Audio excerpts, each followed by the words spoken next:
అలాంటి లేని పరిస్థితి వచ్చింది. అందుకనే అధ్యక్ష ఇప్పుడే కొంతమంది మాట్లాడినప్పుడు కూడా చెప్పారు, వివేకానంద రెడ్డి మర్డర్ కూడా ఓసారి ఆందోళన కలుగుతుంది ఎవరికైనా సరే.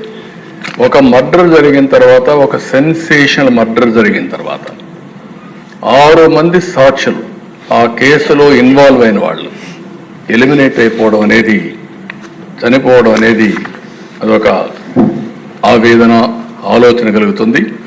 ఎప్పుడైనా పోలీస్ డిపార్ట్మెంట్ గుర్తుపెట్టుకోవాల్సింది, ఒక సెన్సేషనల్ కేసు వచ్చినప్పుడు దాని తర్వాత పరిణామాలన్నిటి కూడా క్షుణ్ణంగా ఎగ్జామిన్ చేసి ఎప్పటికప్పుడు యాక్షన్ తీసుకోవాల్సిన అవసరం ఉంది. మీరందరూ కూడా, ఎందుకంటే ఈ హౌస్లో కూడా అందరూ ఎమ్మెల్యేలు ఉన్నారు. నేను అందుకే మొన్న ఒక మాట చెప్పాను, నేనే ముఖ్యమంత్రి. నేను ముఖ్యమంత్రిగా ఉండి 2019లో వివేకానంద రెడ్డి మర్డర్ జరిగింది.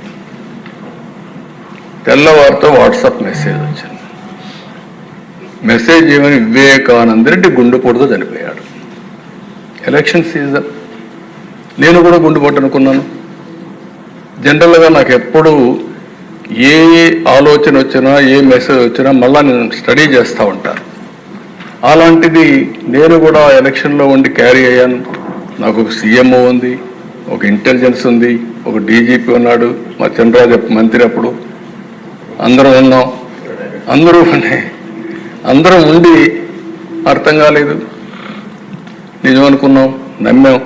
అంటే నేరస్తులు ఏ విధంగా ట్రాప్లో పెడతారు ఎదురికి ఇది ఒక ఉదాహరణ అధ్యక్ష. అంతవరకే చెప్తున్నాను నేను ఈరోజు. అది అయిన తర్వాత మధ్యాహ్నాలకి బిల్డప్ అయింది. సునీత గారు అడిగారు దీన్ని పోస్ట్ మార్టం చేయాలని. సునీత గారు కానీ పోస్ట్ మార్టం అడగకుండా ఉండుంటే క్రిమేషన్ అయిపోయారు.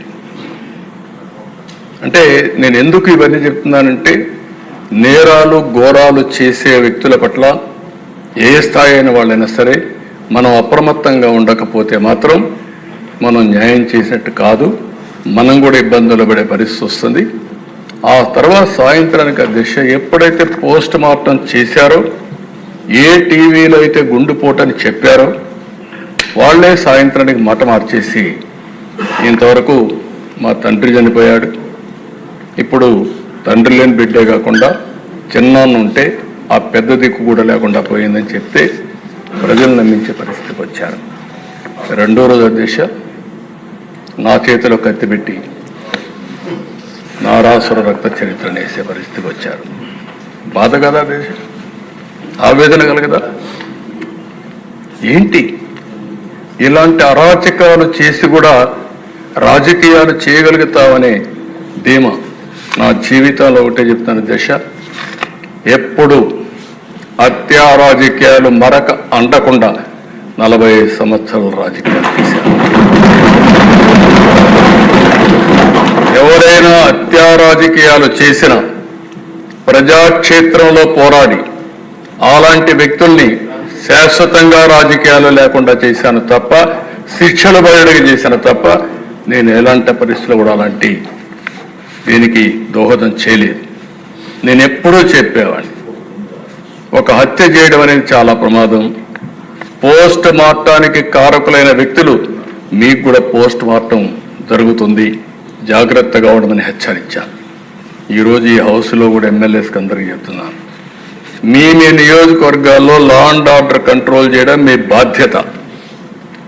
లా అండ్ ఆర్డర్ని మనం కానీ విస్మరిస్తే, ప్రజల్లో అశాంతి వస్తే కరెక్ట్ కాదు. ఇంకొక విషయం కూడా చెప్తున్నాను, రాజకీయ ముసుగులో నేరాలు ఘోరాలు చేసి ఎదురుదాడి చేసి తప్పించుకుంటా ఉంటే ఈ ప్రభుత్వంలో సాగనివ్వనని మరొక్కసారి చాలా స్పష్టంగా విజ్ఞప్తి చేస్తాను.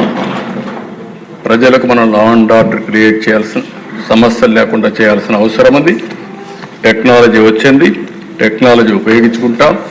కడాన పోలీసులు చూస్తే వాహనాలు కూడా లేని పరిస్థితి, పెట్రోల్ కూడా ఇవ్వలేని పరిస్థితి. ఇలాంటి చాలా జరుగుతున్నాయి. చాలా వరకు కరెక్ట్ చేశాం, ఇంకా కరెక్ట్ చేస్తాం. పోలీస్ యంత్రాంగాన్ని అప్రమత్తం చేస్తాం.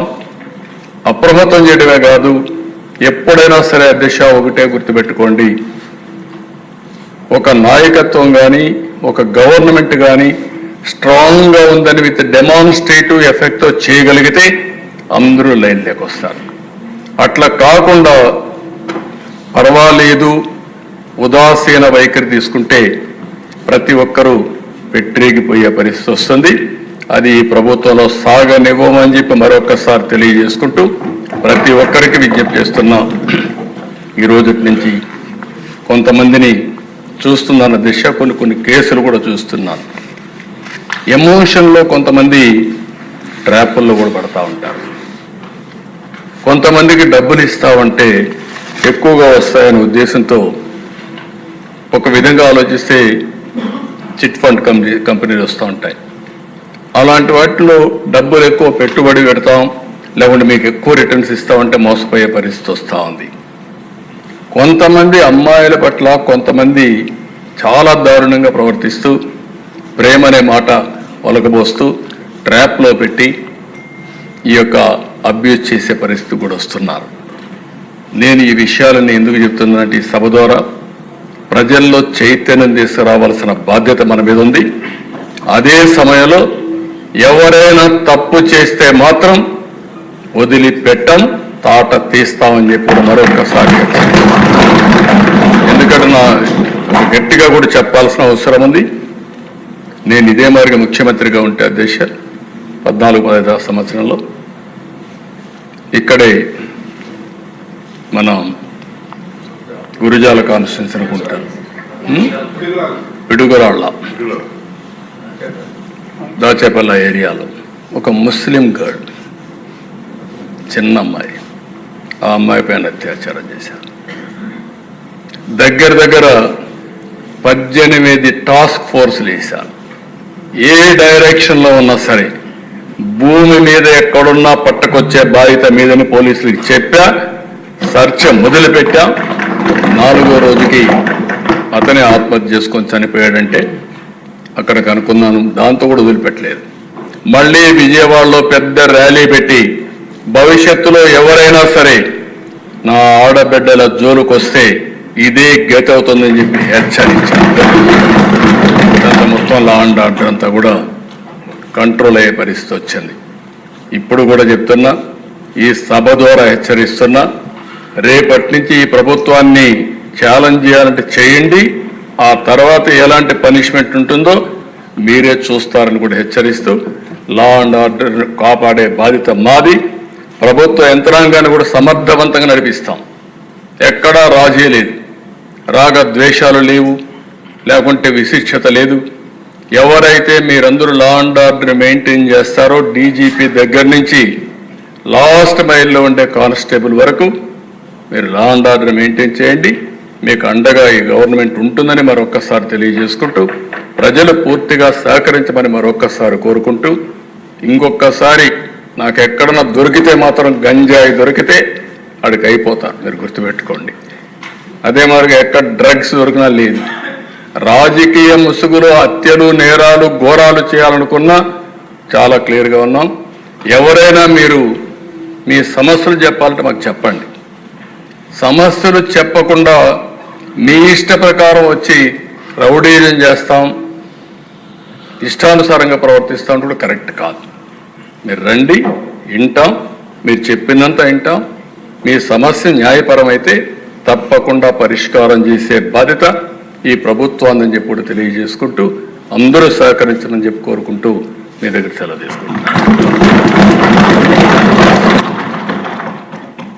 ఇప్పుడు గౌరవనీయ ముఖ్యమంత్రి గారు ఈ చర్చలో పాల్గొనటం ప్రజలకు ఎంతో ధైర్యాన్ని ఇస్తుంది.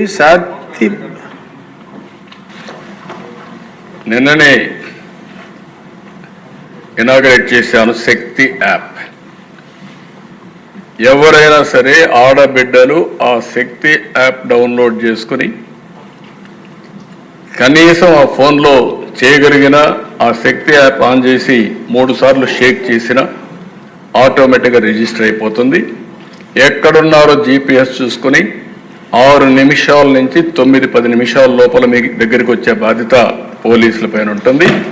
ఒకసారి కంప్లైంట్ చేసిన తర్వాత ఆ అమ్మాయికి ఏమైనా జరిగినా మా పోలీసులు రెస్పాండ్ కాకపోయినా బాధ్యత తీసుకునే అవకాశం పోలీసుల పైన ఉంటుంది. ఎందుకంటే ఒకసారి టెక్నాలజీలో రిజిస్టర్ అయిన తర్వాత రేపు క్రైమ్ రిజిస్టర్ అయినప్పుడు మీ ఫెయిల్యూర్ కూడా రిజిస్టర్ అవుతుంది. జాగ్రత్తగా ఉండమని మా పోలీసులు కూడా చెప్తున్నా. ప్రజల్లో చైతన్యం తీసుకొస్తాం. చైతన్యం తీసుకురావడమే కాకుండా ఇటు పోలీసులు అప్రమత్తంగా లేకపోతే వాళ్ళపైన కూడా యాక్షన్ ఉంటుంది. నేను ఐఎమ్ వెరీ క్లియర్. అందుకే టెక్నాలజీ అంటే ఏదో మేము మా ఇష్ట ప్రకారం పెట్టేస్తాం. ఇంత మునుపు మనం చూసాం దిశ యాప్ అన్నారు, దిక్కుమాలిన యాప్గా తయారైంది. ఈరోజు నో క్వశ్చన్. ఏదైతే నేను చెప్పానో ఇది 100% ఏదైతే శక్తి యాప్. ఒక్కసారి మీరు టెస్ట్ చేసి చూడండి. ఎవడైనా ఆకతాయితనంతో బిహేవ్ చేయాలని మీరు చేసి చూడండి. ఆడబిడ్డలు శక్తి యాప్ ద్వారా అప్రోచ్ కండి. అప్రోచ్ అయిన తర్వాత 100% యాక్షన్ తీసుకునే బాధ్యత ఈ ప్రభుత్వాన్ని అని చెప్పి మరొకసారి తెలియజేసుకుంటాం. అవేర్నెస్ రావడానికి ఎమ్మెల్యేస్ కూడా మాట్లాడండి. ప్రజల్లో చైతన్యం చేస్తారండి. మీరు ఒక విషయం గుర్తుపెట్టుకోవాలి, ఎప్పుడు కూడా చట్టం ఉంటుంది, లేకపోతే అనేక చర్యలు ఉంటాయి. కానీ ప్రజల్లో చైతన్యం లేకపోతే మన చట్టాలన్నీ కూడా ఎవరూ ఉపయోగించుకోలేని పరిస్థితి వస్తుంది. ఇప్పుడు కూడా టెక్నాలజీ కూడా అంతే. యాప్ ఉంది, యాప్ ఉపయోగించుకుంటే అది ఒక మహా ఆయుధం.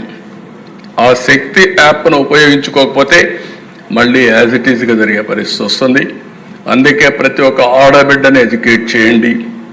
ఆడబిడ్డకు రక్షణగా శక్తి యాప్ ఉంటుంది. దీన్ని పూర్తిగా ఉపయోగించుకునే బాధ్యత ఆడబిడ్డలది. వాళ్ళల్లో చైతన్యం తీసుకొచ్చే బాధ్యత ఇక్కడుండే ఎమ్మెల్యేలది. మీ కాన్స్టిట్యున్సీలు ఎక్కడైనా ఉపయోగించుకోకపోతే ఫస్ట్ నేను ఎమ్మెల్యేని అడుగుతాను, ఎందుకు మీరు చెప్పలేకపోయారని. మీరు అక్కడ కార్యకర్తలు ఉంటారు, 3 పార్టీలు కలిసి ఇంటింటికి చెప్పండి. అవసరమైతే కొన్ని పాంప్లైట్స్ వేయండి. ఒక్క క్రైమ్ జరిగితే అప్పుడు చూడండి. క్రైమ్ జరిగితే యాక్షన్ తీసుకోకపోతే అప్పుడు మీరు నాకు చెప్పమని చెప్పి అడుగుతూ ఇది చేయాల్సిందిగా మరొకసారి విజ్ఞప్తి చేస్తున్నాం. గౌరవనీయ ముఖ్యమంత్రి గారు ఈ చర్చలో పాల్గొనటం, ఈ స్త్రీ యాప్ ద్వారా మహిళలకి స్త్రీ శక్తి అని మైండ్లో వచ్చింది. శక్తి యాప్ ద్వారా మహిళలకి, అలాగే శాంతి భద్రతల అధినేతగా ఏ రాష్ట్రానికైనా పెట్టుబడులు రావాలంటే శాంతి భద్రతలు సక్రమంగా ఉండాలి. చంద్రబాబు నాయుడు గారు వచ్చినప్పుడే పెట్టుబడులు ఎందుకు వస్తున్నాయంటే శాంతి భద్రతల పట్ల ఆయన చూపుతున్న శ్రద్ధ. నిజంగా ఈరోజు ఆయన ఇంత స్పష్టంగా చెప్పినందుకు వారికి ప్రత్యేక ధన్యవాదాలు తెలియజేస్తూ ఇప్పుడు హోంమంత్రి గారి ప్రతిపాదనలపై ఓటింగ్